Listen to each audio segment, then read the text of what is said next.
Original one.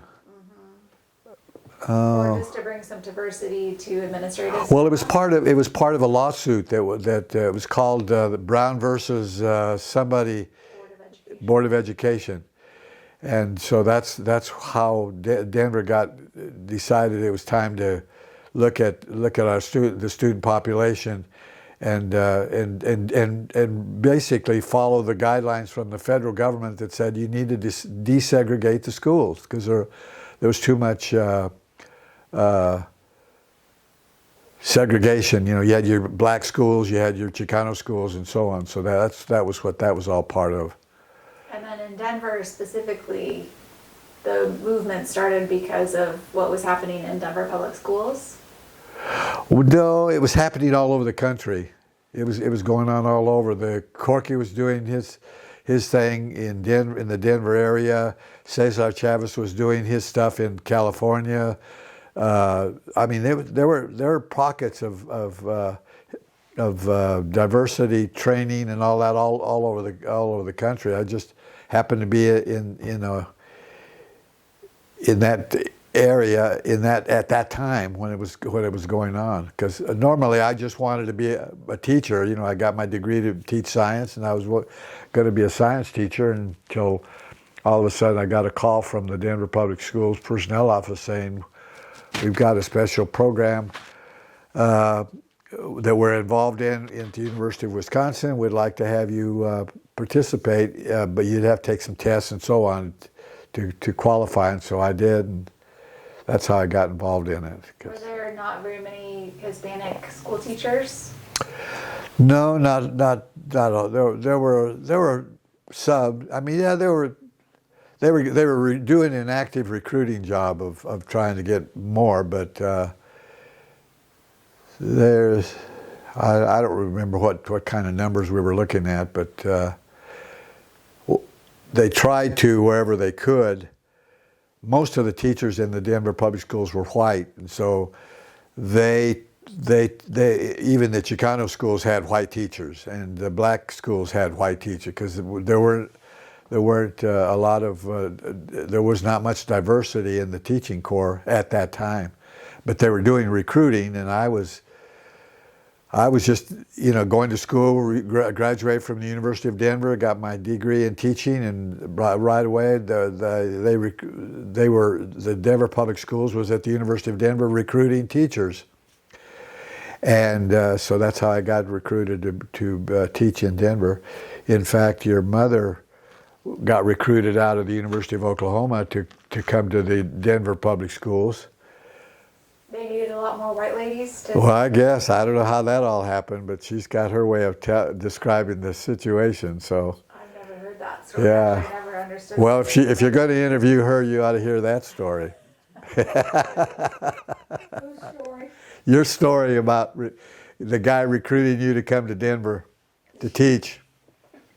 So how did you meet Ed Cordova? Yeah.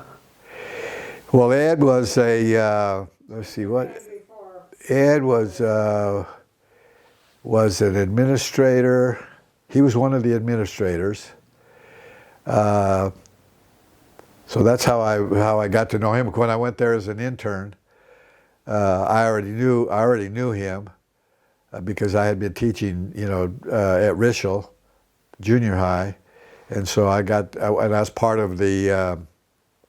We had a Hispanic organization called CHE. The College of Hispanic Educators, CHE, and so most of the Hispanic or Chicano teachers and the administrators were part of CHE. That was our place to, socialize and do what we needed to do to kind of help the kids at West High School be successful.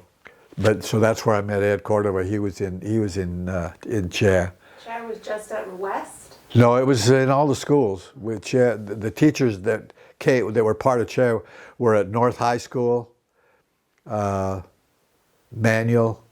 well, all the high schools. There were, I think at that time there were 8 high schools in Denver. I don't remember exactly now because it's been a long time, but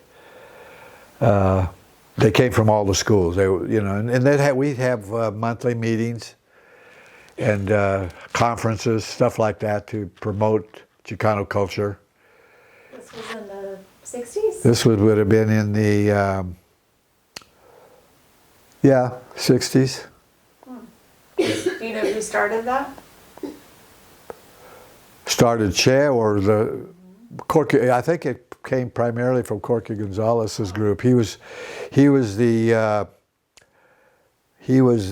don't know what his title was, but he was what was the name of his, the Crusade for Justice. He was always, every time there was a problem, just like right now with the black men getting killed by the police, you know, that kind of, it was that kind of action going on in Denver at the time. The Crusade for Justice, headed by Corky Gonzalez and his organization, went to the trials. They stood up, you know, they tried to defend the Hispanics that were getting thrown in jail for no reason sometimes, and so it was kind of a, really what was going on then is going on right now with the blacks. And the thing that happened, the incident in Denver was there was some incident with a teacher. That's what the rumor was. Yeah, they were protesting downtown Denver at the state capitol, and so they heard somebody ran up and said, "Hey, there's a problem at West High School. We need to go check it out." So that's I thought originally the movement started because a white teacher told the Hispanic kids, the reason you're so stupid is because you eat so many beans or something like that. Oh, I don't know about that. You told me that. Really? Uh-huh. What did you tell him? I don't remember that. That's sort of this all started at the beginning because that's what set it off, and the students organized a walkout after that incident because it had been going on for a long time. Yeah, Yeah. I remember that. But coinciding with the civil rights movement elsewhere, that the students were leading these walkouts. Yeah. because- Well, I don't remember all the particulars on that deal. There was a lot going on. I mean, there was. going on, and we just wanted to forget a lot of it. Yeah. But Tim and Julie went through elementary school there, right? No, they were